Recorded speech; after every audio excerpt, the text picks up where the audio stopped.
ये question type difficult नहीं है, थोड़ी सी स्ट्रेटजी डिफरेंट है when it comes to headings को सिलेक्ट करना. Reason is usually the question types we have, question types like gap filling questions, true false not given questions, या दूसरे जितने हैं वो सीक्वेंस में होते हैं, तो उनमें normally we scan and we find out the answers. इसमें once again random answers होंगे. So इसमें what we do is we go for skimming procedure. अब स्किमिंग की जो डेफिनेशन है वो काफी टेंटेटिव किस्म की है, फ्लेक्सिबल किस्म का कॉन्सेप्ट है स्किमिंग. दो तीन examples for those who might listen to this recording later. बहुत ही बेसिक किस्म की एग्जांपल है कि जब व्हेन समवन कुक्स टी, तो उसके जो टॉप पे जो क्रीम आता है उसको जो छान के अलग करते हैं, उस प्रोसेस को भी स्किमिंग कहते हैं. तो आइडिया ये है कि क्रक्स को समझना, क्रक्स को अंडरस्टैंड करना, यानी जिस्ट को, किसी भी चीज की जो बॉटम लाइन को समझना, बुनियादी बात को, असल पॉइंट को समझना, उसको हम कहते हैं स्किमिंग. बिकॉज वो जो सरफेस पे जो क्रीम आता है व्हेन समवन कुक्स टी, तो वो पूरे सरफेस को कवर कर रहा होता है, तो उसको उठाना स्किमिंग है. In the same way, if anyone remembers that very famous Pakistani drama PTV में आती होती थी, ये Faisal Qureshi, I think it was his first drama, जो the title was Buta from टोबर taxing. 1990s का ड्रामा था. उसमें आई रिमेंबर वन सीन, तो मैं अक्सर इस किस्म के एग्जांपल्स देता हूँ जिससे बात समझ आने मुझे आती है. I don't know if it others could relate to it or not. तो उसमें वो सीन मुझे याद आता है, जो सीन बहुत ही जनरल है और बहुत से लोग उससे रिलेट कर पाएंगे, कि ही इज सैड एंड वो किसी लेक के किनारे खड़ा है, and he picks pebbles and you know different small stones and he throws those pebbles over the surface of water. तो एक किनारे से वो थ्रो करता है, एंड वो जो पेबल्स हैं, जो छोटे छोटे कंकर हैं, कुछ फ्लैट हैं, कुछ राउंड हैं, कुछ कॉनिकल हैं, वो सरफेस ऑफ वाटर को टच करते करते ऑलमोस्ट क्रॉस कर जाते हैं उस सरफेस को. तो ये कॉन्सेप्ट है स्किमिंग का, कि मेन पॉइंट को समझना और तफसील न पढ़ना, डिटेल में न जाना, और जल्दी जल्दी मेन पॉइंट को समझ के क्रक्स को कंसीडर करना, क्रक्स को अंडरस्टैंड करना, कॉम्प्रिहेंड करना, जिस्ट को समझना, खुलासा समझना, थीम को समझना, पूरा टेक्स्ट पढ़ना नहीं. अच्छा, अब इसके लिए मुख्तलिफ तरीके हैं. सम स्ट्रेटजीज. थोड़ा सा सॉरी, क्या कह रही हैं? स्कीमिंग के बारे में शायद आप कुछ कह रहे थे, तो वो मैंने नहीं सुना, तो दोबारा से प्लीज बताएंगे. अच्छा हाँ, मैं सम अप कर देता हूँ. जो अभी एक्चुअली मैंने स्टार्ट की है 2 मिनट पहले बात करना, दोबारा बोल देता हूँ. स्किमिंग का जो प्रोसेस है वो लगेगा जब हम करते हैं पैराग्राफ्स को हेडिंग देने का जो प्रोसेस है. उसके लिए मैंने 2 छोटी सी एग्जांपल्स दी. आपके लिए जो एग्जांपल जो समझ आएगी वो एग्जांपल है चाय की. जब आप चाय बनाते हैं, या sometimes when you warm your drinks, particularly tea, या फिर sometimes milk as well, तो उनके सरफेस पे जो क्रीम आती है, उस बालाई को उठाना, इंग्लिश में उसको स्किमिंग कहते हैं. बस वो रिलेट करने के लिए कि मेन चीज को, जो सरफेस को कवर कर रहा हो, ऐसी चीज को समझना, जो मेन पॉइंट हो उसको समझना, उसको कहते हैं स्किमिंग. तो लफ्ज की मीनिंग समझ आए या ना आए, उसके पीछे मत पड़ना कि यार यहाँ पे एक वर्ड है, पता नहीं इसकी क्या मीनिंग है. You don't have to understand the meaning of every single word. You don't have to know the meanings. बस आपको overall concept समझ आ रहा है कि इस पैराग्राफ में क्या बात हो रही है. That is more than enough for skimming. अब यही क्वेश्चन टाइप जो हम कर रहे हैं, पैराग्राफ्स को टाइटल्स द हेडिंग्स देना, इसमें वही स्ट्रेटेजी अप्लाई होगी. तो अब हम पढ़ेंगे ज्यादा एज कंपेयर टू स्कैनिंग, लेकिन इसको यूं समझे कि it's a quick reading. Reading की डिफरेंट स्ट्रेटेजीज होती हैं, इसमें से एक है स्किम रीड. तो स्कैनिंग में लेस रीडिंग मोर सर्चिंग था, यहाँ पे रीडिंग है बट क्विक रीडिंग है. तो एक तरीका ये है कि पूरे पैराग्राफ को जल्दी जल्दी पढ़ लो और पूरे पैराग्राफ को समझ लो। फॉर एग्जाम्पल अभी ये आपके पास एक पैराग्राफ ब्रादर सेक्शन है यहाँ पे, इसमें कभी पैराग्राफ कभी सेक्शन होते हैं। बी में 2 पैराग्राफ्स हैं बी सेक्शन के अंदर। एक तो तरीका ये है कि इस पूरे को एक क्विक रीड दो, और जब आप क्विकली इसको रीड करेंगे तो एक कॉन्सेप्ट जहन में बनेगा, वही टाइटल होता है। लेकिन ये स्ट्रेटजी हर स्टूडेंट के लिए एप्लीकेबल नहीं होगी, हर स्टूडेंट उस तरह से कर नहीं सकेगा। तो जो मेरे ख्याल में ज्यादा बेहतर तरीका है पैराग्राफ्स के लिए वो है टॉपिक सेंटेंस पे फोकस करना। लेकिन बहुत सारे राइटर्स ऐसे होते हैं जो टॉपिक सेंटेंस को 2 सेंटेंसेस में तोड़ देते हैं because of some sort of stylistic situations के। ऐसा स्ट्रक्चर बन रहा होता है कि वो टॉपिक सेंटेंस एक सेंटेंस के अंदर समाया नहीं जा सकता, सो वो बात 2 सेंटेंसेस में फैल जाती है। तो अब एक मैजिकल किस्म की एक सिचुएशन होती है कि अगर आप किसी भी पैराग्राफ के शुरू की 3 लाइंस, मैं सेंटेंसेस नहीं बोल रहा, सेंटेंसेस नहीं, शुरू की 3 लाइंस पढ़ लो तो आपको उस पैराग्राफ का मेन आइडिया समझ आता है। तो 99.99% ऑफ पैराग्राफ्स इसी तरह हल होते हैं। द रिमेनिंग 0.001% तो डेटोल भी नहीं क्लियर कर सकता, so there is no possibility. आपको खुद कॉमन सेंस के जरिए 1-2 सिचुएशंस में उससे हटके पूरे पैराग्राफ को पढ़ना पड़ेगा। However most of the paragraphs have their main point in the first 3 lines, तो वही टाइटल के साथ रिलेट करेंगे, तो पूरा पढ़ने की जरूरत नहीं पड़ेगी। अगर किसी को यह मुश्किल हो तो वो पूरे पैराग्राफ को क्विकली रीड करे, लेकिन शुरू की 3 लाइंस पे फोकस करके मीनिंग समझ आ जाए तो आप आंसर इजीली फाइंड आउट कर सकते हैं। अब एक मरतबा मैं राइटिंग मॉड्यूल की तरफ रेफर करना चाहूंगा। राइटिंग मॉड्यूल अगर आपको याद हो तो उसमें इंट्रोडक्शन था स्टार्ट में, कंक्लूजन था एंड पे, बॉडी पैराग्राफ्स मिडिल में होते थे।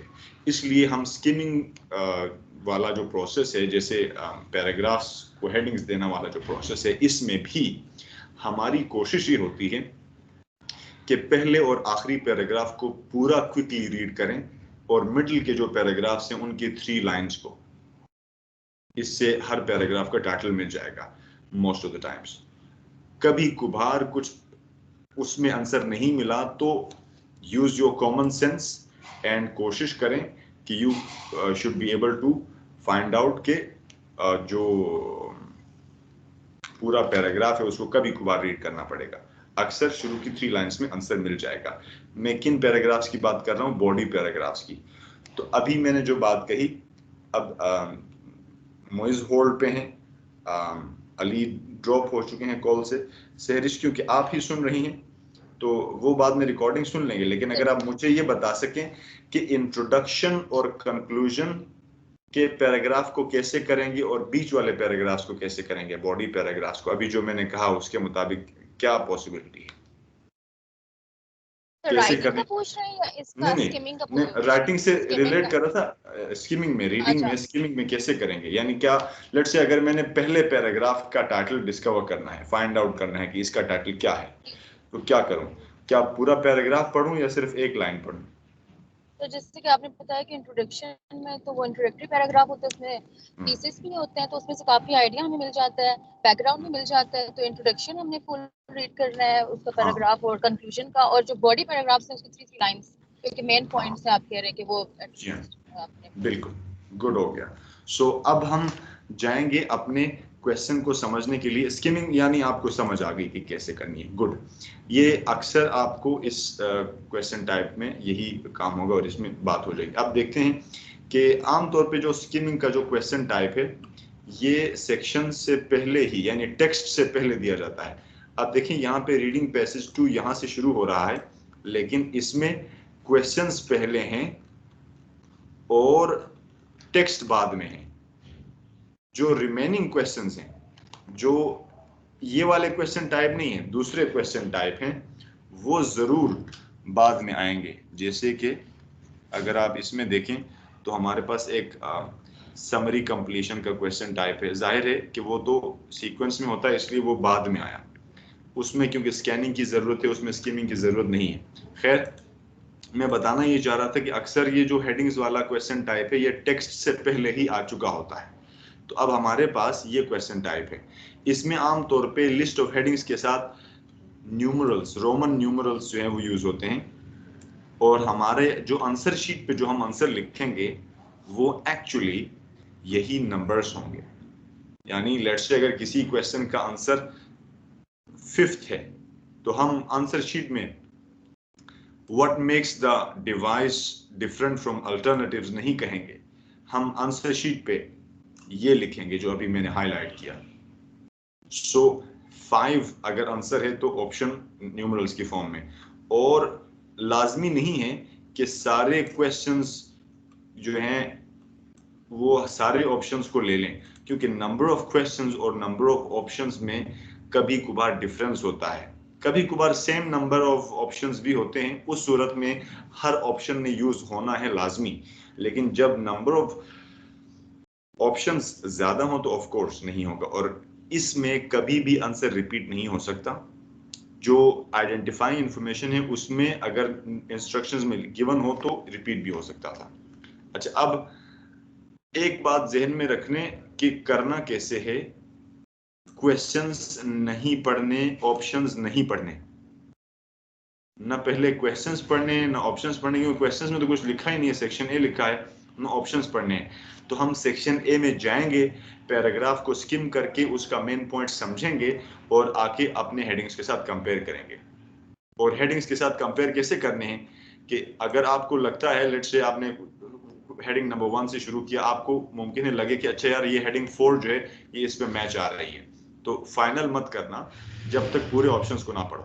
Once you read all the options तो उनमें जो ज्यादा रिलेटेबल है उसको फाइनलाइज करें, क्योंकि आंसर्स हमेशा एग्जैक्ट आंसर्स नहीं होते। समटाइम्स कोई भी आंसर एग्जैक्टली मैच नहीं आ रहा होता, तो जो ज्यादा क्लोज होगा, जो ज्यादा रिलेटेबल होगा उसी को सिलेक्ट करेंगे। तो कभी कभार 2 ऑप्शंस भी रिलेट कर रहे होते हैं, तो उनमें से जो ज्यादा क्लोजली रिलेटेबल होगा उसको सिलेक्ट करेंगे। So now let's do it, and उससे शायद ज्यादा बेहतर सीख सकेंगे काम करते हुए। तो क्वेश्चन नंबर 14 है सेक्शन ए, ऑप्शंस नहीं पढ़ने। Let's go to the paragraph. ए जो है ये सेक्शन, अब इसको पढ़ें क्योंकि इंट्रो का है, फर्स्ट है, तो इस पूरे को स्किम करें। Don't read it in detail, ज्यादा एक एक लफ्ज की मीनिंग के ऊपर स्ट्रेस मत करो। सिंपली इस पैराग्राफ को स्किप करके मुझे आप पहले बताएं कि क्या सेंस समझ आ रहा है। हम तरीका सीखते हुए जा रहे हैं साथ में।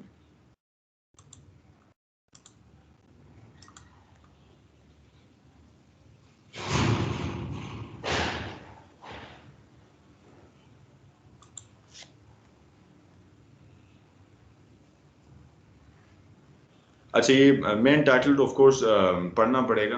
आप देख रहे हैं the desalinator producing clean water, there is some sort of machine के which is used to clean water, तो उसके बारे में है।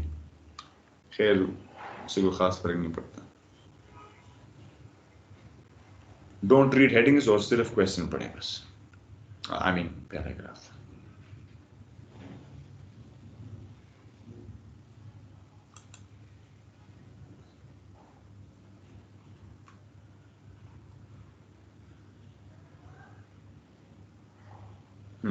सो क्या सेंस बन रहा है? So this paragraph is about generating solar electricity panel. from solar. Sorry, I think I couldn't get you because 2 of you were speaking at the same time. So one by one, yes. So it's about generating electricity from the solar, from the sun. Okay. All right, fine. That's one idea. Okay, yes, Sehrish. तो यही solar panel के बारे में। नहीं यार।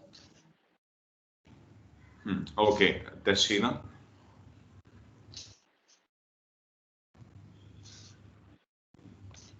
Sir इसमें solar energy को कैसे कन्वर्ट कर रहे हैं वो उसके बारे में बता रहे हैं।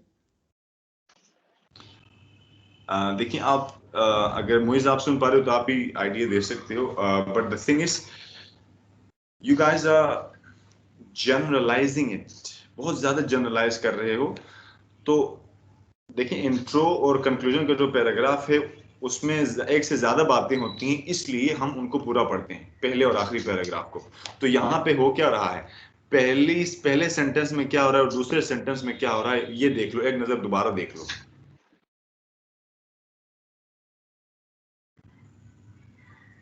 $15 सेकंड्स लेके दोबारा देख लो और बताओ। तो ये उस बंदे के बारे में बता रहे हैं, William Jason was the basic. तो पहले सेंटेंस में क्या हुआ है, पहले सेंटेंस का क्रक्स क्या है? सर पहले सेंटेंस में he was impressed with हाँ impressed by the Thai solar operating system, and then उससे ठीक है, इंस्पायर होके सेकंड सेंटेंस में उसने एक आइडिया डेवलप किया, बेसिक आइडिया, बस ये बस अब आपको about समझ the आ गई ये portable बात। device. जी हाँ, अब मैं आंसर तो बताऊंगा ही नहीं, आप ही बताएंगे आंसर भी। ये इनमें से चूज करना है अभी। इन सब में से कोई भी हो सकता है, राइट? हाँ कोई भी हो सकता है, random.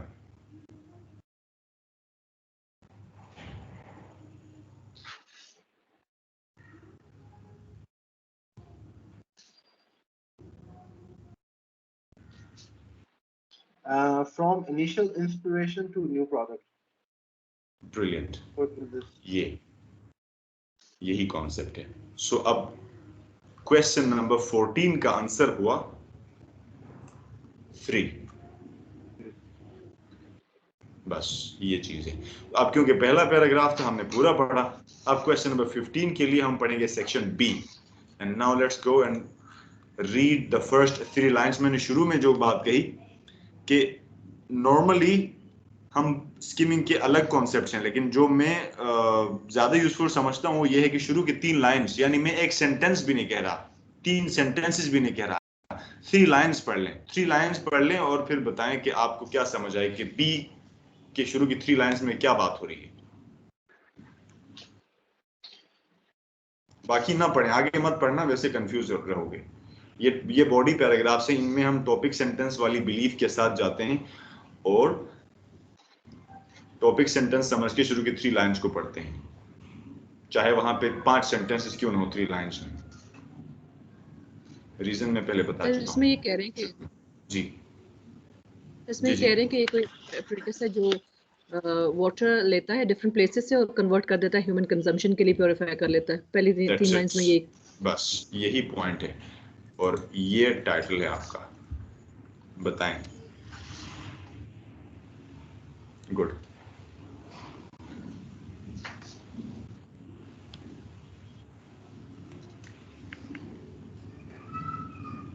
Cleaning water from a range of sources. हाँ यस, ये है, क्योंकि वहां पे बताया गया था कि डिफरेंट, जैसे अभी आपने कहा डिफरेंट प्लेसेस से ले रहे हैं और उसको प्योरीफाई कर रहे हैं, तो वो रेंज ऑफ सोर्सेज है। सो इसका आंसर हुआ 6। क्वेश्चन नंबर 15 का आंसर 6। अब साथ में कहीं पे नोट्स बनाते जाएं और उसमें लिखें 3 और 6, ये दोबारा देखने की जरूरत नहीं है। अगर आपको अच्छी तरह, if you are sure about it, तो you don't read the option again, why would you waste your time. हाँ अगर आपको डाउट हो तो फिर बार बार देखें, कहीं और पे मुमकिन है किसी और पैराग्राफ का आंसर हो तो पिछले भी करेक्ट हो जाएंगे। Now let's move towards question number 16, section C.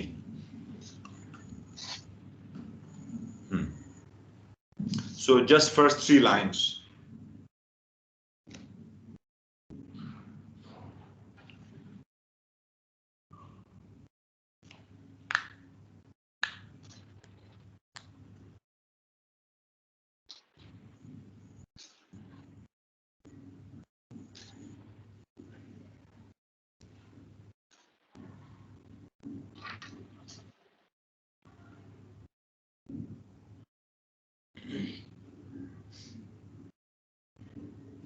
Sir इसमें ये कह रहे हैं कि ये जो है इक्विपमेंट है या ऑपरेटर्स है जो भी है, ये 15 litres of drinking water produce कर रहा है जो सफिशिएंट है ह्यूमन नीड के लिए और मतलब एक नॉर्मल फैमिली के लिए, और इसके लिए जो जनरेटेड पावर सप्लाई वो नहीं रिक्वायर करता, मतलब पावर सप्लाई नहीं यूज कर रहा, ये कुछ लिखा हुआ है। So it's 5. What makes the device different from alternatives? Yes, standard उसने कहा था कि हाँ, तो what makes the device different from alternatives, क्योंकि उसने कहा था इसका मेन सेलिंग पॉइंट ये है कि बाकियों से इस फीचर के हिसाब से डिफरेंट है। सो 5 इसका आंसर है क्वेश्चन नंबर 16 का। तो 5 भी आप लिख के रखें, it can not be repeated. So yes, okay, moving onwards, question number 17, section D. Okay, so once again, अगर आप इसके फर्स्ट कुछ 3 लाइंस को पढ़ लो तो शायद आइडिया उससे भी हो जाएगा, जिस तरह के हम पिछले क्वेश्चंस में करते हैं। 3 लाइंस बस।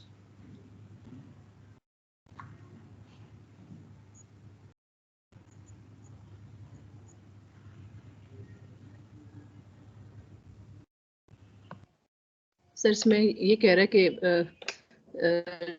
2/3 ऑफ द पॉपुलेशन जो है 1 मंथ के लिए एटलीस्ट वाटर के शॉर्ट सप्लाई का फेस करता है, और 230 तक जो है 2030 तक हाफ पॉपुलेशन जो है वो अंडर वाटर स्ट्रेस होगी।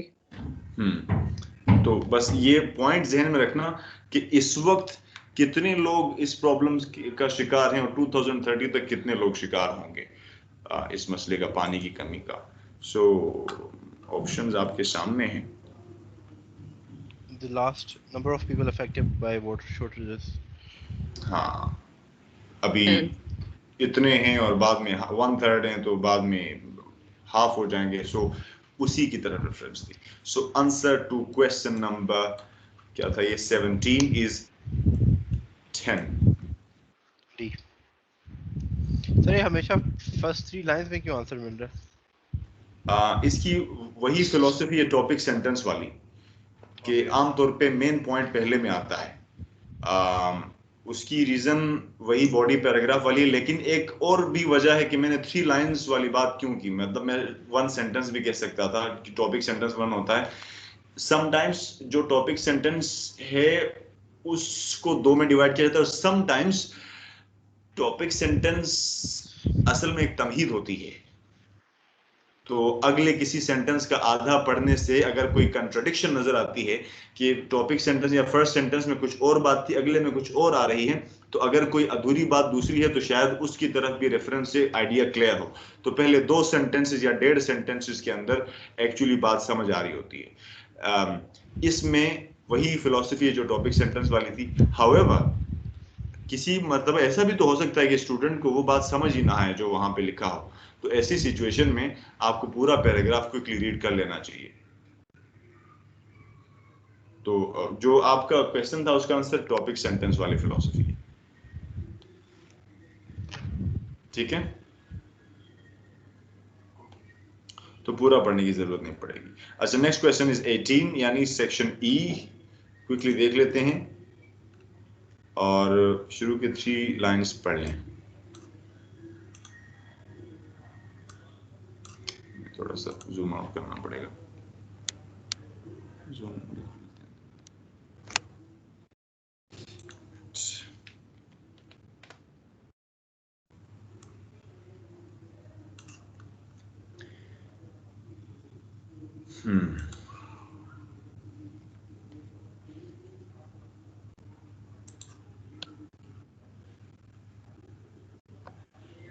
सर इसमें ये कह रहा है कि ये जो डिवाइस है ये वाइड वैरायटी ऑफ यूजर्स को कैटर, उनकी नीड को कैटर करेगी, रेंजिंग फ्रॉम जिनको वाटर सप्लाई की शॉर्टेज नहीं है उनके लिए भी, और जो रूरल पार्ट्स में रहते हैं उनके लिए भी।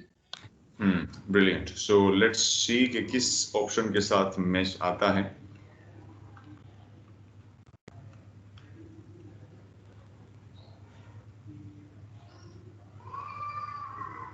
It's option number 4. The range 4 of potential customers for the device. Exactly, बिल्कुल। आपने देखा कि वहां पे उन्होंने बताया था वाइड वैरायटी है, इस तरह के लोगों के लिए भी है, उस तरह के लोगों के लिए भी है। सो ठीक है, गुड। अच्छा, एंड एफ।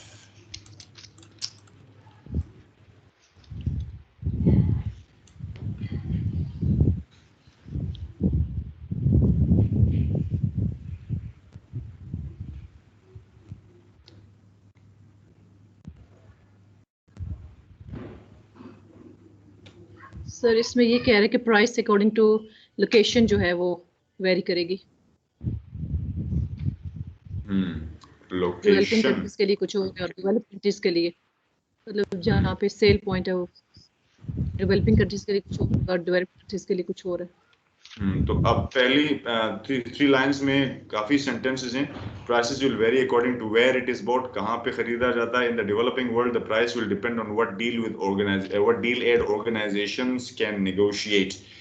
इसका मतलब है कि डेवलपिंग कंट्रीज के लिए कुछ ना कुछ कंसेशन है, हो सकती है। In developed countries it is likely to come in at $1,000 which is 685 pounds a unit, said Jansen. We are a venture with a social mission.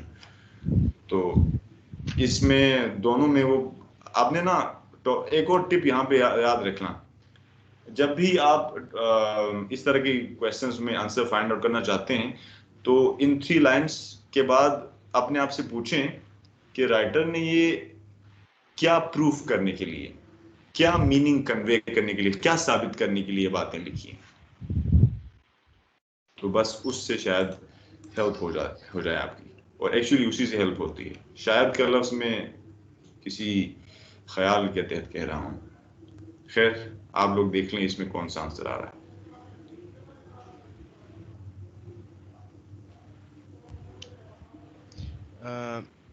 Getting the finance for production. Getting the finance, वहां पे तो वो production के लिए finance लेने की बात हो रही थी क्या। और लेट्स से अगर 1 हो भी तो आगे भी देखें, 1 को देखते ही फाइनल ना करें। मैंने बाकी देखे हैं बट मुझे कोई रेलेवेंट नजर नहीं है बाकी। अच्छा चलें, this was a tricky one. Anyone else?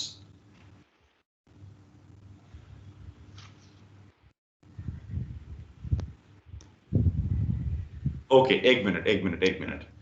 अब अगर किसी के जहन में आंसर आए तो कोई ना बोलना, क्योंकि मैं कुछ और करने जा रहा हूं। I don't want to tell you the answer. Let's say कि रियल एग्जाम है, अस्यूम कर लें कि ये गलती हो गई, ठीक है। Getting the finance for production. Let's move on and let's just look at the next question. Next question है जी and which is actually the last paragraph. तो फिलहाल हम अस्यूम करेंगे कि हमने रियल एग्जाम में गलती कर ली है। अब जी पढ़ लो, पूरा पढ़ लो क्योंकि लास्ट है।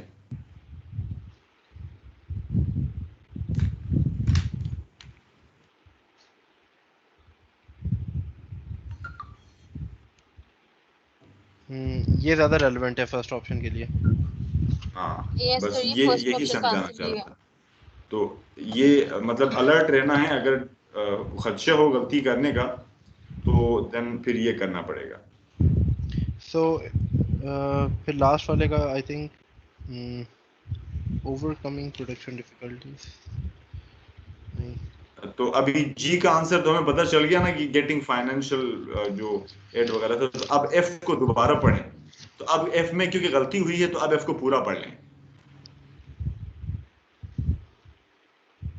अब ये बिल्कुल रियल एग्जाम वाली कैफियत में हम बैठे हुए जहां पे टिप्स और ट्रिक्स फेल हो गई हैं, क्योंकि of course that's too absolutely natural, कोई मसला नहीं है उसमें, ऐसा होता है। और आपका शिकवा भी आंसर्ड हो गया कि 3 लाइनों में क्यों आ रहा है आंसर। फिर I think overcoming production difficulties हो सकता है सर। देखें शुरू की 3 लाइंस में फिर मेन मीनिंग है एक्चुअली, तो उसको देखें कि वो ऐसा क्यों कह रहा है। वो वहीं पे कह रहा है थर्ड लाइन के मिडिल से कि एट $1,000, जो कि एक्चुअली डेवलप्ड कंट्रीज के लिए, सेट जैनसन ने क्या कहा। उसके बाद इन्वर्टेड कॉमास में आ रहे हैं उसने जो कहा, we are a venture with a social mission. Okay ठीक है। फिर ये profit not the primary goal. Yes, social वाला कीवर्ड से प्रॉफिट रिलेट करता है। सो 8 आंसर है। सो ये जो क्वेश्चन टाइप था इसमें हमने वही काम किया जो नॉर्मली किसी भी क्वेश्चन इस किस्म के क्वेश्चन में आपने करना है। मतलब ये कोई एक टेस्ट के लिए ये तरीका नहीं है, इसीलिए मैं दूसरा टेस्ट भी अभी यहाँ पे शेयर करने लगा हूँ स्क्रीन पे। एक मिनट दें तो मैं जरा इसको पहले रोकूं and then I will share the next one. तो ये इसमें कोई सवाल है तो पहले पूछें कि ये वाला क्यों हुआ। And this particular one had 7 questions and 10 options. तो आप देखें कि हमने 2 को बिल्कुल सिलेक्ट नहीं किया, हमने 7 को बिल्कुल सिलेक्ट नहीं किया, हमने 9 को भी सिलेक्ट नहीं किया। तो ये भी पॉसिबल है। अच्छा, अभी हम बढ़ते हैं एक और सेम टेस्ट की, सेम क्वेश्चन टाइप की जाने। कोई सवाल है तो बीच में आप लोग कभी पूछ सकते हैं। अच्छा, मैं जरा बुक ओपन करूं।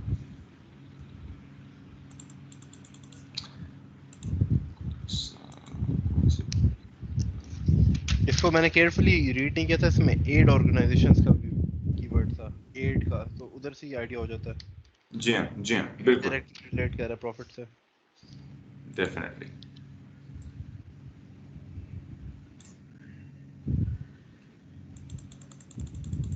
सो जहां पे डाउट आ जाए, जहां पे कंफ्यूजन हो, तो फिर उसको केयरफुली रीड कर लेना चाहिए।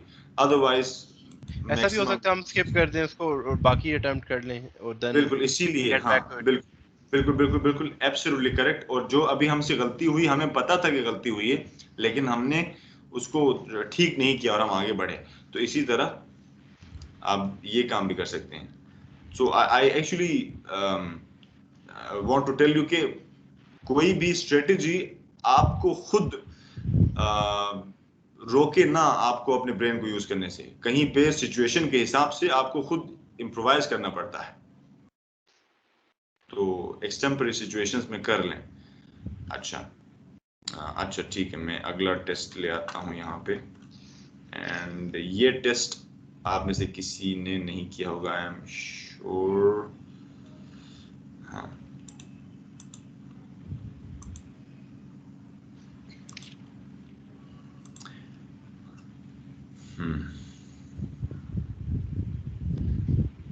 preventing the theft of turtle eggs। अच्छा, ये एकेडमिक की बुक में मिलेगा नहीं, ये एक्चुअली 15 में नहीं है सर? ये जनरल ट्रेनिंग की 15 में है। Okay okay. तो ये क्योंकि सेम क्वेश्चन टाइप है, और जो जनरल ट्रेनिंग का जो सेक्शन 3 है वो दोनों में सेम होता है, एकेडमिक की तरह है। उनके शुरू के 2 सेक्शंस अलग होते हैं, इसलिए मैंने वहां से कुछ लिया नहीं। मैंने ये इसलिए लिया है कि लेटेस्ट बुक्स हैं तो इनसे, बाकी 14 से पिछले वाले तो नाइकन की बुक्स में भी आप में से कुछ लोगों ने वहां पे क्लासेस लिए हैं, तो आपने वहां देखे हैं कि वहां हम करते रहते हैं। तो 15 जो है वो अभी हमने नाइकन की बुक में ऐड किया ही नहीं, तो वो किताबें तो सबको याद हो गई होंगी पुरानी, तो इसलिए इसको जरा देखते हैं। अच्छा, सो ये जैसे मैंने पहले कहा कि जो ये वाला क्वेश्चन टाइप है, ये इसके सेक्शन जो हैं टेक्स्ट से पहले इसके क्वेश्चंस आ सकते हैं। उस वक्त मेरा ख्याल है सिर्फ मोइज और सेरिश रह गए थे, अब बाकी लोग डिस्कनेक्ट हो गए थे। खैर, अब यहाँ पे भी वंस अगेन हम अगर अपने क्वेश्चंस को काउंट करें तो यहाँ पे 6 क्वेश्चंस हैं, आई थिंक 1 2 3 4 5 6, एंड हमारे पास ऑप्शन 7 है, तो जाहिर है कि एक ऑप्शन ने लेफ्ट आउट्स में से आ जाना है। बाकी तरीका वही है, हम जाते हैं पैराग्राफ पे। सबसे पहले ये आपको बता दूं कि ये टेस्ट एकेडमिक का जो अभी हमने टेस्ट किया उससे ज्यादा कॉम्प्लिकेटेड है, और इसलिए यहाँ पे जो अभी पहले हमने सीखा उसी की स्ट्रेटेजी अप्लाई करेंगे, लेकिन ज्यादा कॉन्शियस एफर्ट्स के साथ। सो पहले ए को समझने की कोशिश करें पूरा, और फिर बात करते हैं। आप समझ आ जाए जो मुझे बता देना कि हो क्या।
ठीक है?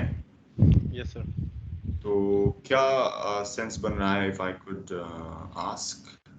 So basically बताया जा रहा है कि humans have been eating sea turtle eggs for millennia and also killing adult turtles for meat. And similarly उन्होंने ये बताया कि इसके अलावा उनको और threats भी हैं like intensive fishing, beach development, climate change etc. And एक और important बात ये लिखी हुई है कि one of the world's 7 species of sea turtles are considered threatened according to the IUCN. तो और मतलब एक जो threats नहीं है हैं। वो yes threats हैं। ठीक है, तो अब आंसर मिल जाएगा इजीली।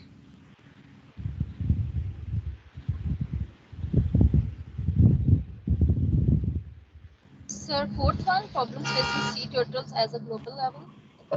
यस, बिल्कुल। और यहाँ पे आके स्टाइलिस्टिक्स का इम्पैक्ट आ जाता है। नॉर्मली एक स्टूडेंट जब ये देखेगा कि सी टर्टल्स फेसिंग प्रॉब्लम्स कहने की बजाय जब प्रॉब्लम्स फेसिंग सी टर्टल्स कहते हैं तो उनको बात समझ नहीं आती कि क्योंकि एक्चुअली ये स्टाइल है बात करने का। सो बात वही है, जो सी टर्टल्स फेसिंग प्रॉब्लम्स कहें या प्रॉब्लम्स फेसिंग सी टर्टल्स कहें तो वही चीज सेम है। तो अब ये थ्रेट्स का क्लोजेस्ट सिनोनिम यहाँ पे ये है और कोई बात रिलेटेबल नहीं है। सो आंसर हमारा है 4th। Okay, next question section B के लिए जाएंगे और बस शुरू की 3 लाइंस पे फोकस करें तो अक्सर बात बन जाती है।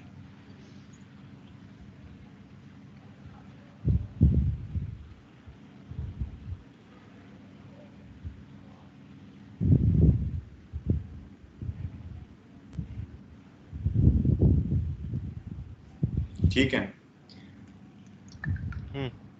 Okay, let's go to the options.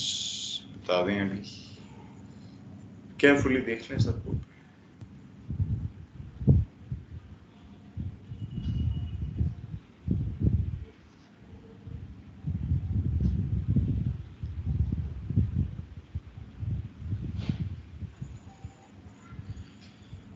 And if you wanted me to take you back to the paragraph, I will.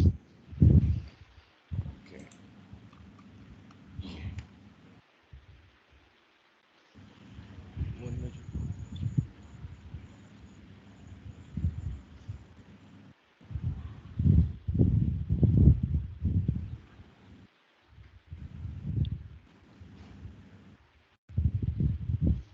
ठीक है।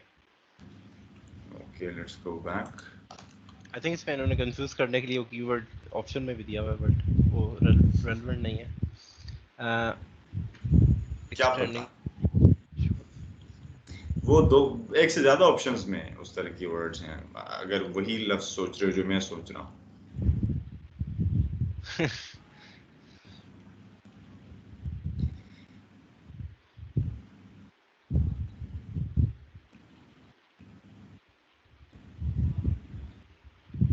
दोनों सेंटेंसेस के अंदर मीनिंग है एक्चुअली।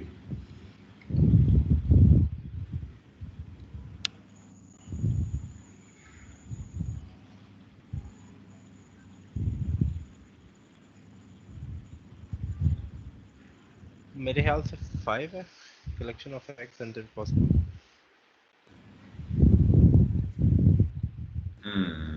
जी, आप क्या कहती हैं सहरिश इस बारे में? सर मैं टेक्स्ट सही करके रीड नहीं कर पा रही हूँ क्योंकि मैं गाड़ी में ट्रैवल कर रही हूँ, उसकी वजह से डिफिकल्टी हो रही है। All right, fine, but let me explain it for you. The thing is, one major problem is that every year millions of sea turtle eggs are illegally taken by poachers for sale on the black market. अब अगर किसी को let's say poachers की meaning नहीं भी मालूम है तो वो contextualize करके पता कर सकता है कि illegal hunting करने वाले लोग poachers हुए। जैसे अगर आप कभी कभार एलिफेंट्स के बारे में सुनते होंगे कि उनकी illegal hunting, या जैसे बहुत से और organisms। खैर, this situation is particularly serious in this place, जो भी नाम है उसका अजीब सा, in Central America, which is home to 4 sea turtle species, कि उनका शिकार होता है इलीगल। खास तौर पे इस जगह पे काफी प्रॉब्लम है अब बताएं। तो ये सेकंड है, सेकंड में वहां पे लिखा है कि extending the project to other endangered species. Yes so वो तो किसी प्रोजेक्ट को दूसरे स्पीशीज के ऊपर भी उनको उसमें लाने की बात हो रही है। यहाँ पे प्रोजेक्ट की बात नहीं हो रही। यहाँ पे कहा जा रहा था कि बहुत सारे ऐसे शिकारी हैं जो उनको इलीगली हंट करते हैं, खास तौर पे एक जगह का नाम बताया गया कि वहां पे तो काफी ये सेकंड ज्यादा। लास्ट है, हाँ। I लास्ट think कौन सा है? सिक्स्थ वन है, intensive and large scale poaching in one location, क्योंकि पोचर से रिलेटेड बात हो रही है तो पोचिंग यस इसमें यस सारी लार्ज स्केल बिल्कुल करेक्ट बिल्कुल। That's absolutely right. सो आप क्या कह रहे थे अली? मैं ये कह रहा था कि थोड़ा सा इशू ये भी होता है साथ टेक्स्ट आपको बार बार रीड करना पड़ता है समटाइम्स एक प्रॉपर हाँ अंडरस्टैंडिंग करने के बिल्कुल, लिए। इसलिए वो थोड़ी सी प्रॉब्लम हार्ड होती है। फॉर्म में अगर बुक अवेलेबल हो तो बिल्कुल उसमें इजी होता है। खैर चलें आज सहेलें specially for the so. Tricky ones, हाँ इजी यस, इजीली तो वो हो जाते हैं, उसका प्रॉब्लम नहीं है। यू हैव टू कि लुक बैक समटाइम्स टू। उन्होंने डिस्ट्रैक्शंस बहुत दिए होते हैं, एग्जैक्ट कीवर्ड्स भी होते हैं और वो एक्चुअली आंसर नहीं होता उसका। डेफिनेटली बिल्कुल। सो प्रैक्टिस के लिए वैसे प्रिंट करा के प्रैक्टिस करना चाहिए जब भी हम प्रैक्टिस करें, या फिर बुक अगर है तो अच्छी बात है। और जो लोग बुक्स खरीद के उनको अटेम्प्ट कर चुके हैं तो एक्स्ट्रा जो प्रैक्टिस है उसको प्रिंट कराते हुए फॉन्ट का ख्याल रखना, क्योंकि जो नॉर्मली जो नाइकन की जो बुक है या जो कैम्ब्रिज की बुक्स हैं या जो बैरल्स की बुक्स मिलती हैं उन सब में बहुत छोटा फॉन्ट है और एक्चुअल टेस्ट में उससे थोड़ा सा बड़े साइज में होता है। खैर अब आते हैं सी पे।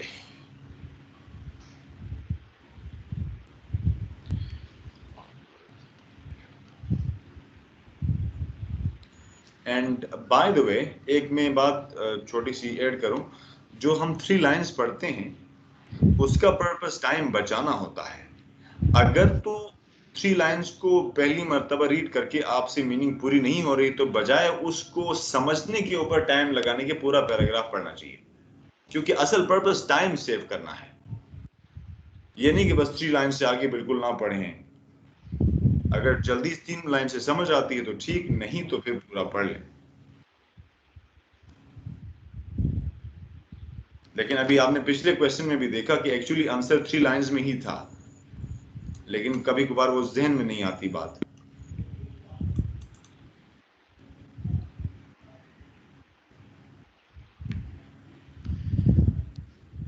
ऑप्शंस दिखा दें।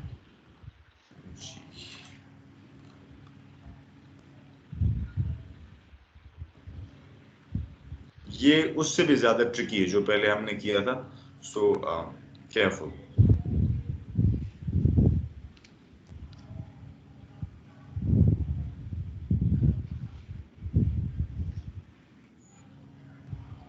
Why catching the why catching the pushers may not solve the problems? Absolutely correct, definitely that's the answer. इसमें मल्टीपल उनकी बात की थी ऊपर। ये डायरेक्टली आंसर रिलेट नहीं करता था, लेकिन because there are no other similar options so this is the correct answer. Right, okay, good, well done, moving onwards. And this is D, I think so, yes. So बस D के भी बस यही शुरू के अभी 3.5 3.25 लाइंस इनको पढ़ लें।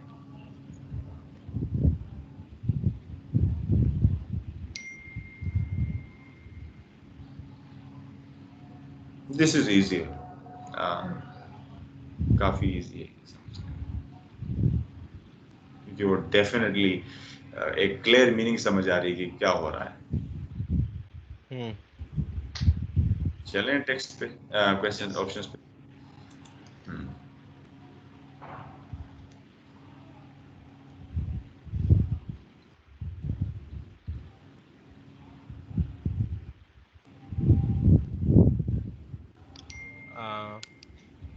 A short but intensive investigation with long extending.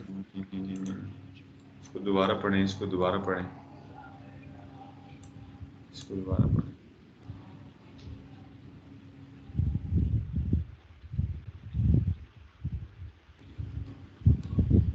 GPS tracking की बात कर रहे हैं कि high tech sea turtle eggs हैं। देखें जहाँ पे सेंटेंस के सिर्फ एक पोर्शन को तो हम नहीं फोकस पे रखेंगे ना, पूरी बात देखेंगे। Pacifico solution is the creation of high tech sea turtle eggs. उसका हल ये था कि इस तरह के सी टर्टल एग्स बनाए जाएं, fake eggs convincingly crafted to look like the real thing but which contains GPS tracking devices. तो ये पूरा पार्ट है, फेक एग्स से लेकर जीपीएस ट्रैकिंग डिवाइसेस तक, इस पूरे में मीनिंग है।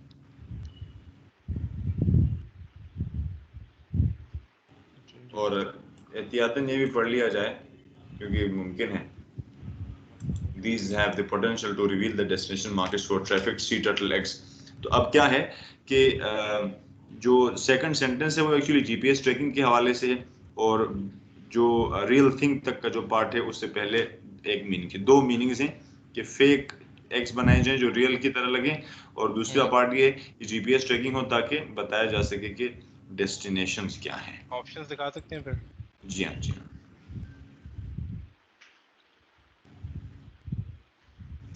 Developing an item that appears true to life. First वाला सर। Yes, Fake वाली की perfect, बात you're की। absolutely correct. जी हाँ, तो उस तरह के आइटम्स यानी एग्स बनाना जो एक्चुअली ट्रू ना हो, रियल ना हो, लेकिन अपीयर्स ट्रू टू लाइफ। ठीक है, good, well done. Okay, moving onwards. And अभी हमारे पास है, अब देखेंगे वैसे डी के अंदर, डी यहाँ से शुरू हो रहा है, ये पैराग्राफ है इसमें और ये सब है, तो इस सब को हमने पढ़ा ही नहीं, क्योंकि असल में ये टेक्स्ट जो लिखते हैं वो क्योंकि मैगजीन के लिए लिखा जाता है तो वो तो नेचुरल अंदाज में लिखते हैं। तो अब इन्होंने अपने जो इनके साथ जो ट्रेनर्स होते हैं, जैसे ब्रिटिश काउंसिल के साथ या इधर उधर, तो उनको उन्होंने बताया हुआ है कि हमने क्वेश्चन बनाना कहाँ से है। तो उन लोगों ने फिर आगे ये बात ट्रेनर्स को बताई, तो ट्रेनर स्टूडेंट्स को बताते हैं कि क्वेश्चन आना कहाँ से। वरना अगर नेचुरली अगर कोई देखे कि अच्छा भाई पैराग्राफ को हेडिंग देनी है, तो वो नेचुरल बात ये है कि पूरी हेडिंग को पढ़ लो, पूरे पैराग्राफ को पढ़ लो तो तब समझ आनी है। लेकिन वो बात समझने की है कि वो एक्चुअली बनाते एक ही खास अंदाज से हैं। पेपर सेटर को पता है कि किस तरह से बनाना है, रैंडम नहीं है कुछ भी, एवरीथिंग इज ऑर्गेनाइज्ड। बीच में एक्सेप्शंस हो वो अलग बात है, उसकी भी रीजंस हैं, क्योंकि सेम टेस्ट जब रिपीट होता है तो अब मजबूरी बन जाती है कि उसी टेक्स्ट को उठाए क्वेश्चंस बदलने हो, तो फिर वो कभी कभार ऐसा कर जाते हैं कि इधर उधर से सवाल दिया। खैर, ई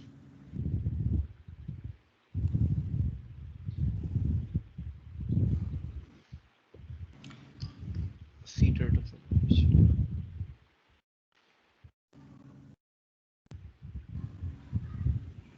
आई डोंट थिंक कि इसका आंसर इजीली मिल जाएगा। खैर, ऑप्शंस क्योंकि कम हैं सो मुमकिन है ऑप्शंस कम रह गई हैं, तो होपफुली आप कर पाओगे इसको।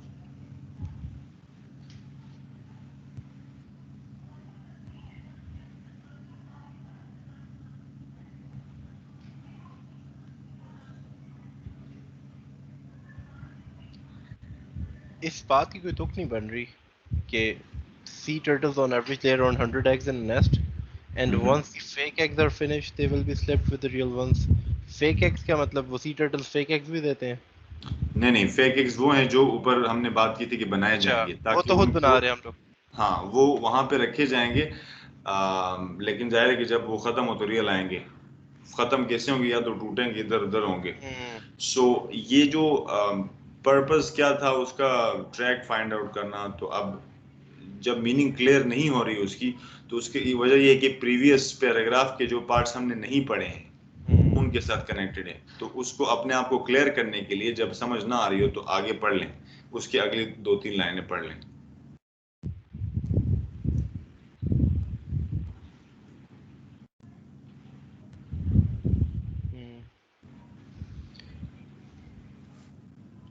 सो जाएं फिर ऑप्शंस पे। Yes.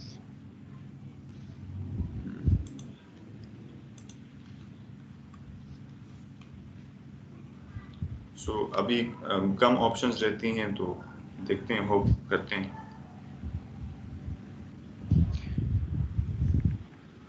एक तो बी रह गया हमारी, सी रहता है पेंडिंग, और B C, what do you mean by B and C? I mean 2 you and mean 3. 2 and 3? Okay, 2 रहता है, 3 रहता है, 5 5. रहता है, और यही 3 रहते हैं बस, 2 3 and 5। अब देखें जिसके साथ बिल्कुल ताल्लुक नहीं है उसको तो हटा ही दें। 2 को हटा सकते हैं हम। बिल्कुल। अच्छा, उसके बाद 3 और 5 में कंफ्यूजन है।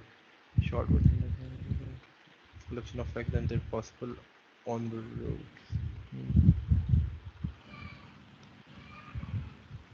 और कोई बात नहीं है, अगर किसी क्वेश्चन में अगर कंफ्यूजन आए भी तो जैसे अभी हमने पहले किया, या तो वो जिसको कहते हैं ना कि फॉर द टाइम बीइंग उसको मार्क करके जाएंगे कि चलो ये आंसर मेरे ख्याल में है, कहीं और मैच नहीं आया तो ये होगा, नहीं तो आगे जाके कंट्रडिक्शन आएगी तो फिर बदल जाएगा। तो फिलहाल अपनी तरफ से आप ट्राई कर लें।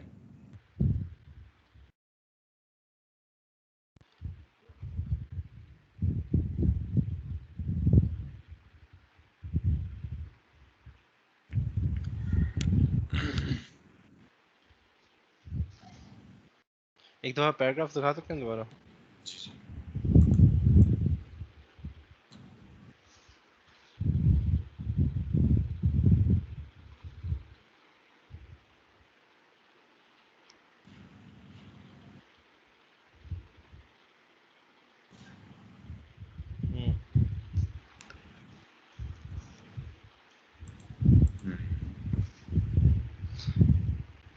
आई थिंक 5 हो सकता, मुझे 5 लग रहा है। Collection of facts and their possible onward routes. Okay okay, आपको क्या लगता है सहरिश? सर अभी तो समझ नहीं आ रही। एक्चुअली फाइव जो मुझे भी आंसर लग रहा था। जो आंसर इन्होंने दिया वही क्या? बिल्कुल सही है, क्योंकि उसकी वजह ये है कि एक तो देखें कि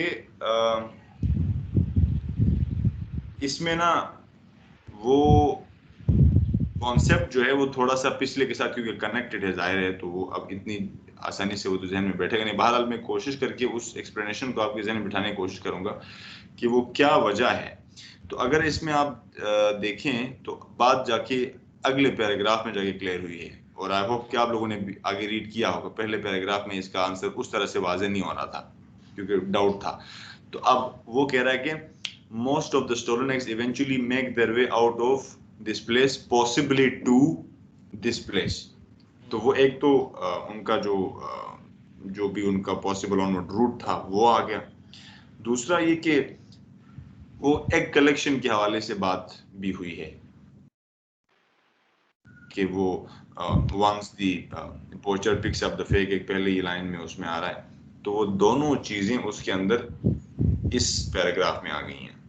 तो ये है वो एक्सेप्शन जहां पे ये पॉसिबल होता है कि आपको पूरा पैराग्राफ पढ़ना पड़े। तो ऐसी सिचुएशन में पढ़ लेना, क्योंकि अब देखें अगर एक पैराग्राफ ऐसा है जिसकी 3 लाइनों से बात नहीं समझ आ रही है, तो जाहिर है कि 2 ही ऑप्शन हैं, या तो उन्हीं 3 लाइंस के अंदर से मीनिंग डिराइव करने के लिए टाइम वेस्ट करें, या टाइम लगाएं इन अदर वर्ड्स। तो 2 मिनट उन्हीं 3 लाइंस पे लगाने की बजाय अगर 1.5 मिनट में पूरा पैराग्राफ ही पढ़ लेंगे तो इजीली होगा।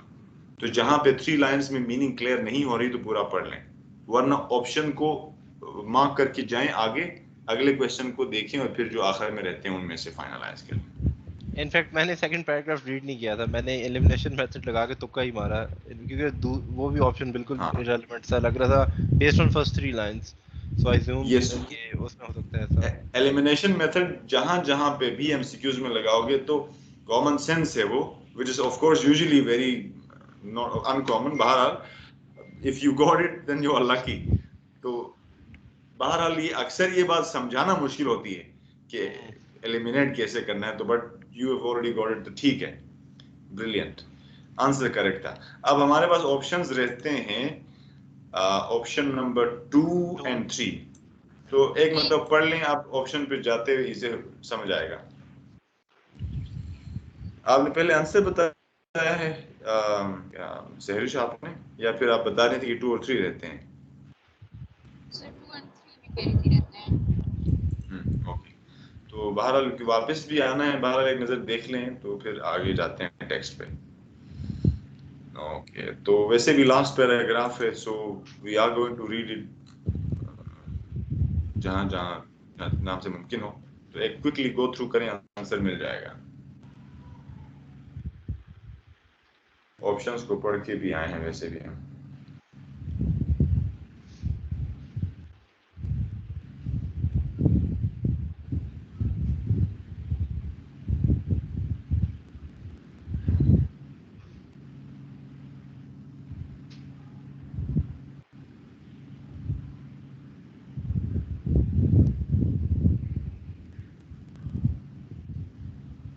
अदर स्पीशीज वाला इसमें एलिमिनेट हो जाएगा, वो इसमें बात नहीं हो रही।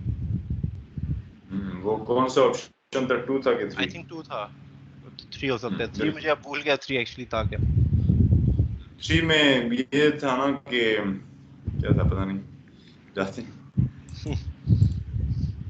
हाँ 3 में था, ए short but intensive investigation with longer term follow up. अच्छा, आप वापस जा सकते हैं आप? जी हाँ, इन्वेस्टिगेशन लॉन्गर टर्म, वो आखिरी लाइन है बिल्कुल जहाँ पे hopes to share the technology।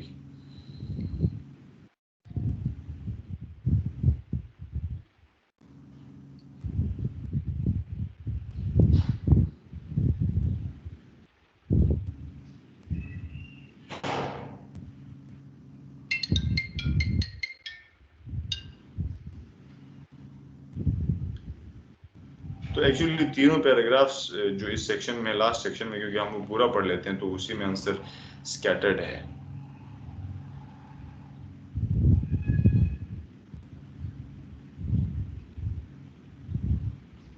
ये लास्ट वाली लाइन रिलेट कर सकती है। जी हाँ, hopes to share technology with interested parties around the world. उससे वो आइडिया हो रहा है कि कोई लॉन्गर टर्म फॉलो अप है। Yes. होप्स टू शेयर यानी ये फ्यूचर की का प्लान है। सो ये बस कॉन्सेप्ट है। सॉरी, जी हाँ, ऑप्शन 3, यस, थर्ड। सो ये क्वेश्चन टाइप जो है, या तो हेडिंग्स वाली क्वेश्चन टाइप आएगी या फिर वो आएगी जो हमने आइडेंटिफाइंग इंफॉर्मेशन की लाइंस की थी। तो अगर अगर अगर अगर आप लोगों को ये फीलिंग हो कि हेडिंग्स को आइडेंटिफाई करना मुश्किल होगा, टाइम टेकिंग होगा, तो यहाँ पे भी वही बात मैं दोहराऊंगा जो मैंने पहले दोहराई थी 2 अलग अलग क्लासेस में, कि जहाँ रैंडम क्वेश्चन टाइप आए, चाहे वो पैराग्राफ को टाइटल देना हो या इंफॉर्मेशन को आइडेंटिफाई करना हो, उसको उस सेक्शन के एंड पे करें। अगर आपको डाउट हो कि गलती हो सकती है, टाइम लग सकता है, क्योंकि अभी हर क्वेश्चन, हर क्वेश्चन में, हर सेक्शन में जहाँ पे भी ये क्वेश्चन टाइप आए, उसके एंड पे नॉर्मल क्वेश्चन टाइप्स होते हैं। जैसे इसमें एमसीक्यूज हैं, जैसे इसमें समरी कंप्लीशन है, जैसे मैंने पिछला जो टेस्ट था उसमें भी आप लोगों को बिल्कुल शुरू में बीच में एक पार्ट में, अब मुझे नहीं पता आप दोनों में से कौन, या आप तीनों में से कौन था कि उसमें भी समरी वाला क्वेश्चन है। तो 1 या 2 क्वेश्चन टाइप जरूर होते हैं इनके अलावा, चाहे वो सेक्शन यही हो या चाहे वो टेक्स्ट से पहले ये वाला क्वेश्चन गिवन हो या बाद में हो। तो पहले उनको अटेम्प्ट करें, अगर तो मुश्किल पेश आए तो उससे भी आपको एक तरह से बैकग्राउंड नॉलेज मिल रहा होता है, कॉन्टेक्स्ट डेवलप हो रहा होता है। तो इंशाल्लाह इससे ये जो प्रॉब्लम है ये भी सॉल्व होगी। अब आज क्योंकि काफ़ी नेटवर्क का इशू था, सब लोग डिस्कनेक्ट होते रहे, तो मैंने क्लास को रिकॉर्डिंग तो की है, तो आप दोबारा देख लें। और क्योंकि मंडे से फिर हम लिसनिंग मॉड्यूल स्टार्ट कर रहे हैं, तो उसमें भी अगर किसी को रीडिंग के हवाले से या किसी और हवाले से कोई इशू हो तो बात हो सकती है। बाकी मेजॉरिटी के लिए तो कोर्सेज कंप्लीट हो चुके हैं। कुछ तो ऐसे स्टूडेंट्स थे जो कैंपस में भी क्लासेस ले चुके थे, सो वो हाफ वे थ्रू या तो वापस कैंपस ज्वाइन कर चुके हैं या फिर उनका कोर्स कंप्लीट हो चुका है। और जिनका कोर्स कंप्लीट हो चुका है दोबारा क्लास लेने से सिर्फ आपका यही हो सकता है कि वही आइडियाज दोबारा आएंगे। मुमकिन है कि मैं असल में मेरा एक प्रॉब्लम है, मैं हर अगली क्लास में कुछ बात दूसरी तरीके से करता हूँ, तो ऐसा ना हो कि आपके बने हुए कॉन्सेप्ट्स खराब हो जाएं। देखें, एक मेरा ख्याल है जो हमने अपने टीचर्स से जो सीखा है वो ये है कि एक टीचर का काम ये है कि जो आइडिया है उसको कहीं से सीख के उसको कॉपी करके पेस्ट ना करें। उसको जब तक वो पर्सनलाइज नहीं करेगा, उसको कॉन्टेक्स्ट के हिसाब से, स्टूडेंट के नेचर के हिसाब से उसको थोड़ा सा मोल्ड नहीं करेगा, उसमें अपना इनपुट ऐड नहीं करेगा, तो फिर वो फायदा नहीं है। तो इसलिए मैं हर अगली क्लास में कुछ नया करता हूँ। अभी पिछली बार अगर किसी ने मुझसे रीडिंग की क्लास ली है तो मैंने 3 लाइन्स वाली बात कभी नहीं की। टेस्ट यही वाले भी किए हैं। मतलब आपने उनका नुकसान किया? नहीं, उनका ब्रेन और तरह का था। अच्छा। उनको अगर मैं 3 लाइन्स कहता ना तो उन्होंने ये कहना था कि सर अगर किसी 3rd लाइन के एंड पे सेंटेंस खत्म नहीं हो रहा तो क्या उस सेंटेंस को खत्म करें अगली लाइन में जाके फुल स्टॉप तक या नहीं। तो उनके लिए फिर मैंने उनसे कहा था 2 सेंटेंसेस पढ़ें। तो ये इस किस्म की कन्वर्सेशन भी मैं उस क्लास में करता हूँ, ये वाली बात कि मेरा तरीका क्या है, जहां पे वो बात समझ आने वाली हो आगे वालों को। सो ये जो है ना, बस अगली क्लास में आओगे तो जो बातें जाहिर है कि जो सेम बातें रिपीटेड जो हरकतें होती है वो तो जाहिर है कि सबको पता होती हैं कि आईएलटीएस में इतने सेक्शंस होते हैं, ये वो बहुत बोरिंग चीज है। बहरहाल यू आर वेलकम, और we are going to start with listening module. और कुछ टेस्ट पहले किए हुए होंगे, कुछ टेस्ट मैं वो वाले करूंगा जो पिछले 2 टीम्स के साथ, 2 क्लासेस के साथ नहीं किए। I will try. Sir listening की 1 वीक ही चलता है पूरा? क्योंकि मुझे नहीं याद पड़ता कि लिसनिंग की 1 वीक की क्लासेस ली हो मैंने। कम है लिसनिंग भी हैं, लेकिन या तो फिर ये हुआ होगा कि लिसनिंग की क्लासेस के शुरू में आप लोग नहीं आए होंगे। मैं जब आया था वैसे इनफैक्ट मैंने ज्वाइन किया था लिसनिंग ही चल रहा था। मुझे इतना याद है कि मैंने 1 या 2 क्लासेस ली हैं लिसनिंग की, जिसमें हमने मैप्स पढ़े थे। आई थिंक मैप सॉल्व किए थे इसमें। हाँ अच्छा, इसका मतलब है कि एक मिनट मुझे जरा रिकॉर्डिंग्स देखने दें, मैंने कितनी लिसनिंग क्लासेस ली हैं। रिकॉर्डिंग में होगा या हॉलीडेज आ गई थी। हमने सबसे पहले लिसनिंग की है, उसके बाद हम स्पीकिंग पे गए हैं। ठीक है, उस वो हमारा स्पीकिंग पे आई थिंक 1 वीक लगा पूरा। स्पीकिंग के बाद राइटिंग पे और देन ये रीडिंग थी। अच्छा, इंट्रो आयल्स की लिसनिंग की जो एक क्लास हुई है 27 अप्रैल को हुई है। 27 अप्रैल एंड हाँ, 27 अप्रैल के बाद अप्रैल के कौन से हैं? अच्छा, टोटल कितनी क्लासेस हुई हैं? मतलब 30 अप्रैल को हम स्पीकिंग पे आ चुके थे। 30 अप्रैल। तो ये 30 अप्रैल को मंडे है क्या है, मैं देख लूं जरा अपने कैलेंडर पे। 30 अप्रैल फ्राइडे है। इसका मतलब ये है कि 26, 27, 28 एंड 29 में लिसनिंग हुई है। तो कुछ कॉल्स रिकॉर्डेड नहीं है। हाँ, क्योंकि 20 लेकिन फिर 28 अप्रैल को यहाँ पे लिसनिंग लिखा हुआ है और फिर 29 को इंट्रो टू स्पीकिंग हो गया। क्या हुआ यार, अभी मुझे खुद भी समझ नहीं कुछ। सर रिकॉर्डिंग्स में सिर्फ रिकॉर्डिंग में लिसनिंग की सिर्फ 2 क्लासेस हैं।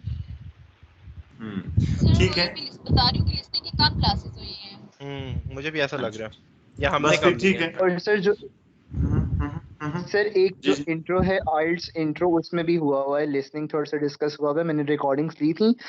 एक में मैप आपने सारे डिस्कस किए हुए थे और कुछ में जो था वो ब्लैंक्स फिल करनी थी वो वाले क्वेश्चंस पे। चलें ठीक है, तो फिर ऐसा करते हैं कि हम मैप्स के क्वेश्चंस को अटेम्प्ट नहीं करेंगे। जिन्होंने मैप्स करना है वो उस रिकॉर्डिंग को देख लें। हम कोशिश करेंगे कि मल्टीपल चॉइस क्वेश्चंस और गैप फिलिंग क्वेश्चंस वगैरह के ऊपर जाएंगे। तो मंडे से फिर वो करते हैं, तो 3-4 क्लासेस लेते हैं, तो इंशाल्लाह हो जाएगा। सर बाय द वे ये दोनों टाइप्स भी हुए हैं थोड़े डिस्कस। हाँ, मुझे पता है कि मैंने पढ़ाए हैं, लेकिन असल में उन दिनों लोग अभी भी ज्वाइन कर रहे थे, किसी ने कोई क्लास ली है, किसी ने कोई ली है। और वहाँ पे उस वक्त जो बैच चल रहा था उसमें मुमकिन है कि एक दो और बच्चे हों जो एकेडमी से आए हों, तो शायद वो क्लासेस लेके चले गए हों। और कुछ शुरू में तो मेरी हैबिट रिकॉर्डिंग्स वाली थी भी नहीं। खैर कोई नहीं, मंडे से फिर लिसनिंग Bear शुरू us for another 2 or 3 days. I'll have to. I'm enjoying these sessions actually, so no worries. So the classes that I don't enjoy वो 7:58 पे शुरू होती हैं and 8:02 पे ख़त्म हो जाती हैं। Sorry, 9:02 पे, 9:02 पे ख़त्म होती हैं। So बहरहाल इंशाल्लाह अभी इसलिए हम एक दूसरे को फेयरवेल नहीं कहते। Let's gather all those emotions sentences or expressions of farewell, तो जो हम वहाँ पे उस दिन यूज करेंगे। So बस आज के लिए इतना ही है। तो अभी रीडिंग पे आज के बाद you are on your own. एक क्वेश्चन टाइप है जो रहता है, लेकिन that is not a difficult one, जो एक्चुअली गैप फिलिंग और एमसीक्यूज की तरह ही है। सो मैं उसके ऊपर जाऊंगा नहीं। तो वो है सेंटेंस की एंडिंग को कंप्लीट करना। तो अगर उसको अपने बुक्स में आपके पास हैं तो उनको देख लें, अगर नहीं होते तो फिर उनको भी कर लेंगे। चलो यार, फिर ये बात रह जाएगी, अगली क्लास की शुरू में वो कर लेते हैं, फिर लिसनिंग करेंगे। ठीक है, बस आज के लिए इतना ही। सर एक क्वेश्चन इंशाल्लाह। जी जी जी जी। सर एक ऐसे जिसमें एक आर्गुमेंट दिया हो और उसमें लिखा हो कि आपने एग्री करना है या डिसएग्री करना है। तो इसमें आपने कहा था कि 2 रीजंस आपने देनी है, अगर आप एग्री करें या डिसएग्री करें, जो भी 2 पैराग्राफ्स अपने बॉडी पैराग्राफ्स अपने बनाने हैं। अगर इसी क्वेश्चन में ये भी हो कि कुछ व्हाट अदर फैक्टर्स कुछ पूछे जा रहे हों, तो उसमें क्या किस तरह से करेंगे? यानी 2 बॉडी पैराग्राफ्स तो हो गए रीजंस के, और एग्री और डिसएग्री हमने उस मतलब जिसको भी हम सपोर्ट करेंगे उसमें हम कवर कर लेंगे। तो अगर कुछ और फैक्टर्स भी पूछे जा रहे हो तो उसके लिए क्या 3rd पैराग्राफ बनाएंगे? सर ये 2 क्वेश्चन ऐसे नहीं होगा? ये मिक्स क्वेश्चन ऐसे की शायद आप बात कर रही हैं, मेरा ख्याल। Sorry, mix question. हाँ, उसमें तो उसमें भी आंसर को हम डिवाइड करते हैं 2 पैराग्राफ्स में, एंड 1 बॉडी पैराग्राफ में हम पहले पार्ट को आंसर करते हैं जिसको आप अग्री डिसएग्री वाला कह रही हैं, और दूसरे में दूसरे को। तो ऐसे को हर सूरत में 2 बॉडी पैराग्राफ्स में डिवाइड करना है, चाहे उसमें जितनी भी बातें हों। 3 नहीं बनाने, कोशिश करके 3 ना बनाएं। इसमें फिर रीजन एक ही देंगे या फर्स्ट बॉडी पैराग्राफ में हम दोनों रीजंस दे दें और फिर एग्जांपल एक reason is more than enough, वो कम से कम एक रीजन मोर देन इनफ। लेकिन 2 रीजंस देने से फिर आपके ऊपर ये जिम्मेदारी बढ़ जाती है कि आपने दोनों रीजंस को लॉजिक या एग्जांपल में से कम एक जरूर देके करना है। तो लेट्स से 2 रीजंस एक बॉडी पैराग्राफ में आ रहे हैं, तो उसमें एक के लिए लॉजिक, दूसरे के लिए एग्जांपल, या फिर एक के लिए रीजन और एग्जांपल, दूसरे के लिए दोनों में से एक, यानी रीजन और एग्जांपल कम से कम एक मर्तबा आनी चाहिए।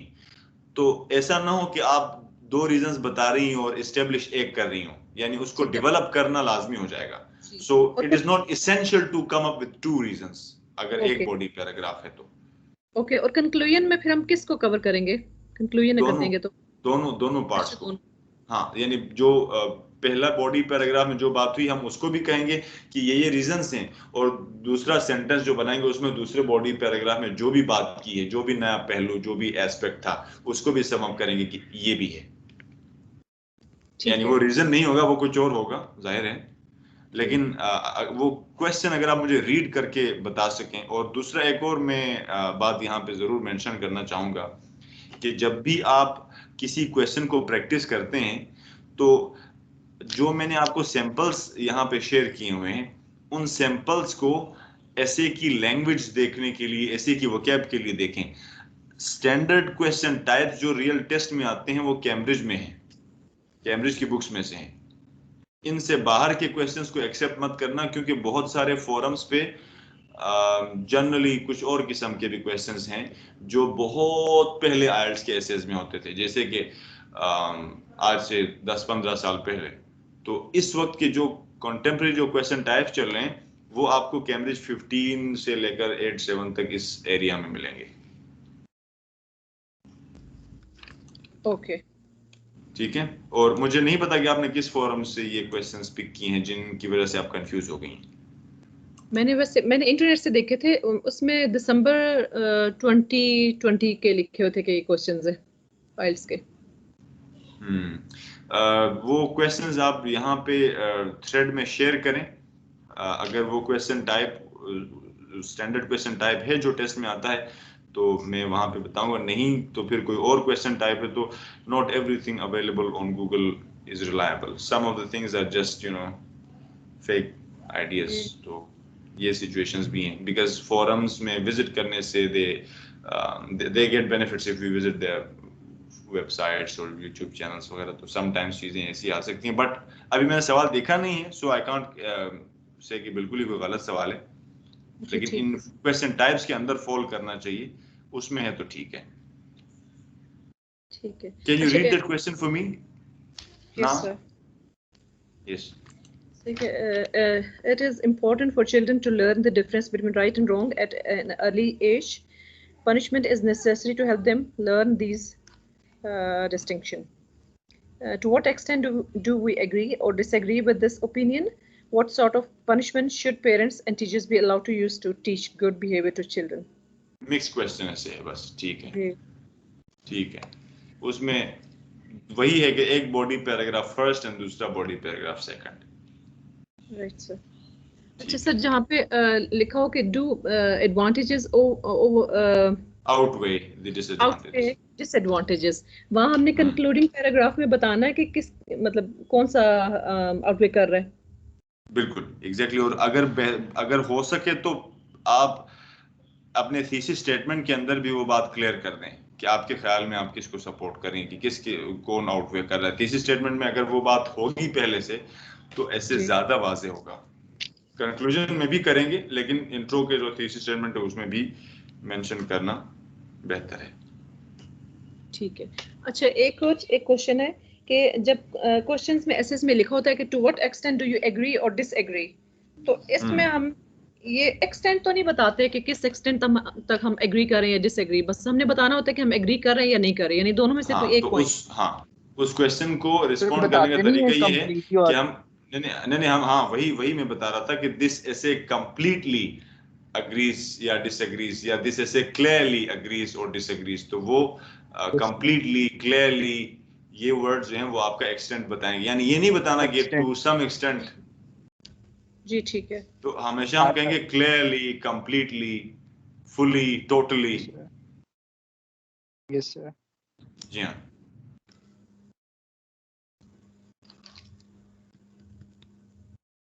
और इसी तरह से एडवांटेजेस एंड डिसएडवांटेजेस वाला जो है उसमें हमने उसमें कंक्लूजन बताना है हमने। हाँ, मतलब कंक्लूजन में जाके हम बस यही, अगर जब ये नहीं पूछा जा रहा कि आउटवे कर रहे हैं कि नहीं कर रहे, तो हम कंक्लूजन में जाके ये कहेंगे कि लिहाजा जनाब बस ये एडवांटेजेस भी हैं, डिसएडवांटेजेस भी हैं, और जो एडवांटेजेस हमने मेंशन किए हैं उनको प्रिसाइसली, जिस तरह थीसिस स्टेटमेंट में हम कभी कभार प्रिसाइसली चीजें लिखते हैं, इसी तरह बस तफसील में नहीं जाना, बताना कि ये एडवांटेजेस हैं और ये डिसएडवांटेजेस हैं, दोनों हैं। यानी उसका कंक्लूजन भी डिस्कर्सिव होता है।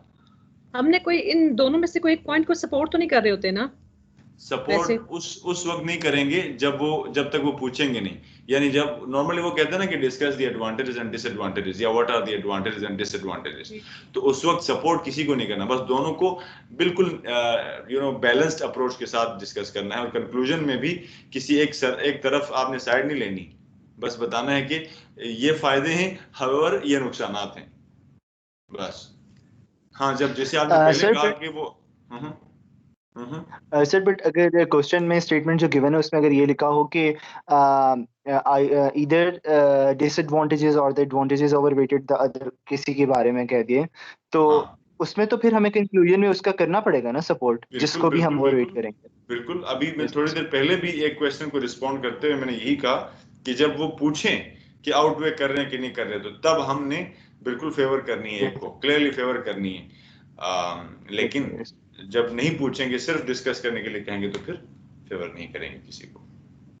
सर एक क्वेश्चन हो रहा है, जो मिक्स्ड ऐसे क्वेश्चन ऐसे है, उसमें हमने थीसिस स्टेटमेंट नहीं बनानी है फिर, क्योंकि बनानी नहीं, उसमें फॉर एग्जांपल आमतौर पे जो मिक्स क्वेश्चन है उसके अंदर एक कॉज और एक एडवांटेज डिसएडवांटेज और कभी कभार दूसरे कोई, जैसे कि अभी आपने एक क्वेश्चन पढ़ा एग्री डिसएग्री वाला, एग्री डिसएग्री वाला, और फिर कोई और पहलू है।